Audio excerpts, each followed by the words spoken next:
Thank you, Madam Speaker, for giving me this opportunity. Madam Speaker, I actually thought I would be way down the line because I've just come in, but I do thank you anyway that members have either already spoken or don't have a lot of interest. But I want to thank the committee for bringing this report, and I want to thank my sister, Honorable Fatuma Full Network, for doing a good job, especially as a new member. Very impressive work. Madam Speaker, I just want to indicate as a matter of concern, I think some other members have spoken to this, but I just want to indicate as a matter of concern that when we have so many scattered funds all over the place, then the kind of problems that the committee has identified are likely to happen. They are thin-staffed, they share staff, so even when you have an occasion where audit is being undertaken, then they will not be ready because of the challenges that they are facing. So sometimes you can actually vilify the funds when indeed it's actually the way they are structured that is a problem.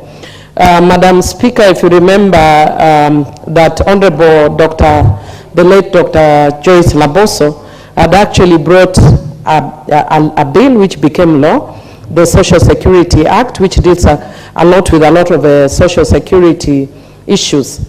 Yet, you find that we still have scattered funds all over, when the realistic thing to do would be to consolidate all those funds under that act and under one body.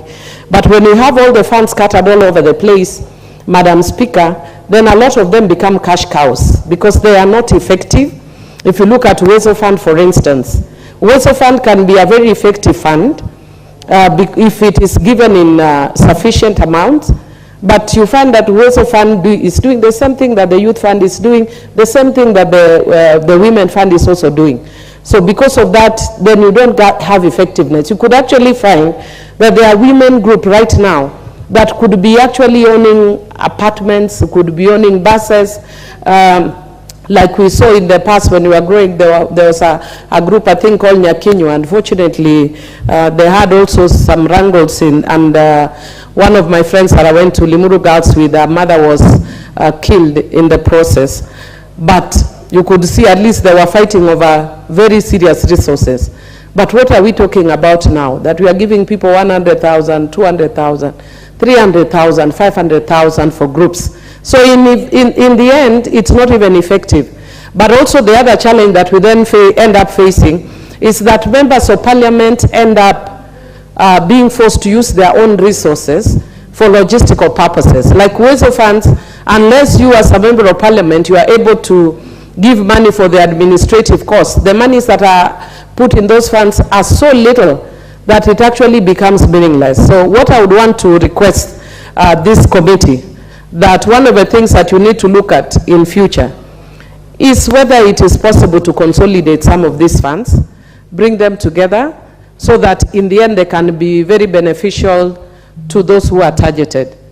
In finishing, Madam Speaker, I also just want to say that I'm concerned that I know that right now we are also talking about giving funds. These are not exactly special funds, but we are giving funds for people who are going back to school. And I know come September, a lot of people are in panic right now.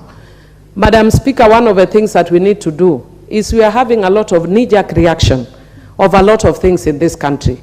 Like I was just reading that even though people are complaining about the high cost of fees for university that most people will not be able to access. But then the government was belaboring to explain that there are vulnerable groups, there are poor people, there are I don't know what categories, but I've not seen any law that defines any of those things. So if you are not careful, I, Adhiambo, might decide to declare myself as a vulnerable person and be given money as a vulnerable group because there's no definition. So if there's no definition, I might be vulnerable because I'm shorter than most people here, or I might be vulnerable because I am an orphan. My father and mother are dead. I'm actually an orphan. So, Madam Speaker, we have to be very careful when you have situations like that, that we have to put things in the law and in regulations so that we reduce incidents of corruption, of misuse, and poor governance, just as the committee has said. With those few remarks, Madam Speaker, I want to thank the committee for a very commendable job and encourage them to continue. Thank you, Madam Speaker. I do support. Thank you very much. The Honorable Phyllis Barto, member for Moiben.